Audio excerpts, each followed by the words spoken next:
আসসালামু আলাইকুম। এই যে ইউসুফের ঘরের কাজ শুরু হয়েছে, আর সবাই গতকালকে থেকে বলতেছেন যে ইউসুফের ভাই ইয়ামিনকে সবাই দেখতে চান, যে এই হলো ইয়ামিন। ওরে আসলে এতদিন ক্যামেরার সামনে ওইভাবে আনতে পারিনি। ওই সাইদ ভাই, যে আমার সাথে সলঙ্গা ওনার বাড়ি, উনি আমার থেকে দূর থেকেই অনেক সাপোর্ট দিয়েছিল ইউসুফের চিকিৎসা ফান্ড কালেকশন করার জন্য। তো উনি নিজ উদ্যোগ নিয়ে আমার সাথে পরামর্শ করে ইয়ামিনকে উনি নিজ দায়িত্বে মাদ্রাসায় ভর্তি করে দিয়েছে, এবং পাঞ্জাবি টাঞ্জাবি যা যা কেনার দরকার ছিল, সম্ভবত পাঞ্জাবি কিনে দিচ্ছে না, পাঞ্জাবি টাঞ্জাবি কিনে দিচ্ছে, মানে প্রপারলি মাদ্রাসায় ভর্তি করে দিয়েছে। এবং উনি মাঝে মধ্যে ওর খোঁজ খবর রাখবেন, এবং ওর লেখাপড়া খরচের কিছু একটা উনি বহন করার চেষ্টা করবেন।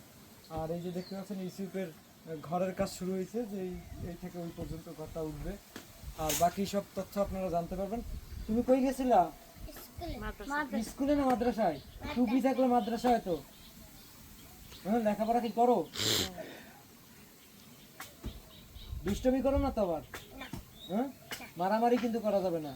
আর আরেকটু কাছে আসেন, একটু কাছে আসেন। অনেকে বলছেন যে আসলে ইউসুফের কি এই যে টাকা ছিল ওই টাকা দিয়ে হয়তো একটা বিল্ডিং করা যাইতো, এরকম অনেকে পরামর্শ দিয়েছিলেন। আবার বলছিলেন যে একটা পুষ্কুনি কিনে দিয়ে মাছ চাষ করাইতো। তো আসলে সব কিছু সম্ভব না, কারণ কি আপনি যদি জানেন যে লিভার রোগটা হলো বংশগত। তো ইউসুফের যেহেতু লিভার রোগ ছিল, লিভার রোগে ইউসুফ মারা গেল। আর ইউসুফের বাবারও একটু ফ্যাটি লিভারের সমস্যা আছে। তো পরবর্তীতে এটা যদি বংশগত হয়ে থাকে, পরবর্তীতে ইয়ামিনেরও একটা, যদি আল্লাহ মানে আমরা চাই সবাই যে ইয়ামিনও সুস্থ থাকুক, কিন্তু বংশগত যেহেতু লিভার রোগ, তো আর একজন আক্রান্ত হতে পারে। তো সেই কারণেই আসলে ইউসুফের ঘর থাকার জায়গারও প্রয়োজন আছে, আবার ওই কর্মস্থান মানে ইনকাম করারও জিনিস লাগবে। আবার ইয়ামিনের যাতে ভবিষ্যৎটা সুন্দর হয়, সেই কারণে কিছু টাকা ফিক্সড ডিপোজিটই করতে হবে।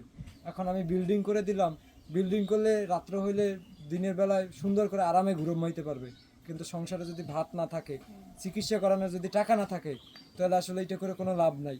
যে একটা বিল্ডিং করে দিলে হয়তো বা আপনারা লাইক কমেন্ট করে শেয়ার করে একেবারে ধুমাইয়া করে দিবেন যে এত সুন্দর একটা বিল্ডিং করে দিছে, কিন্তু আসলে ওই জিনিসটা ওদের জন্য উপকার কিনা সেইটা আগে ভাবতে হবে।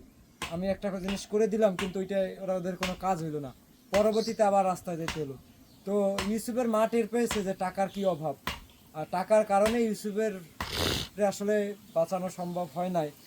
মানে টাকা যখন দরকার ছিল তখন টাকা পায় না। ইউসুফের মা 4 বছর কষ্ট করছে, আর ইউসুফ 4 বছর কান্না করছে, কিন্তু যখন টাকা হয়েছে তখন আসলে ইউসুফের কোনো চিকিৎসা ওইভাবে ছিল না। তো আমি চাই না যে ইয়ামিনের বেলায় বাকি ইউসুফের মার বেলায়, ইউসুফের বাবার বেলায় আবার টাকার অভাবটা ফিল করুক। তো ওনাদের থাকারও জায়গার দরকার আছে, ওনাদের খাওয়ারও একটা সিস্টেম করতে হবে, এবং ওনাদের ভবিষ্যতে যদি একটা সমস্যা হয় ওটা যেন ওনারা সমাধান করতে পারে, আর যেন কোনোদিন মানুষের কাছে হাত পাততে না হয়। কারণ এটা হইলো আসলে এই টাকাগুলো হইলো ইউসুফের কষ্টের টাকা। মানে ইউসুফ যেই পরিমাণে কষ্ট করছে রোগ নিয়ে, সেই রোগের জন্য আসলে টাকাগুলা। কারণ এত টাকা না হলে কখনো ইউসুফের পরিবারকে মানুষ দিত না। তো আল্লাহ যেটা চায় ভালোর জন্যই চায়। হয়তো বা ইউসুফ ইন্ডিয়া গেলে সুস্থ হইতে পারতো, আবার ইন্ডিয়াতে যেও মারা যেতে পারতো। তো ইন্ডিয়া যাওয়ার একদিন 1.5 দিন আগে, 2 দিন আগে ইউসুফ মারা গেল। সেটা হয়তো বা আল্লাহর কোনো পূর্ব পরিকল্পনা ছিল, যে ওর পরিবার যাতে আর কোনোদিন কষ্ট না করতে হয়, বাকি ওর ভাইয়ের জন্য কোনোদিন কষ্ট না হয়, যাতে লিভার রোগটা আসলে বংশগত। তো যতটুকু বুঝিয়েছি আসলে বোঝার চেষ্টা করবেন। ধন্যবাদ সবাইকে।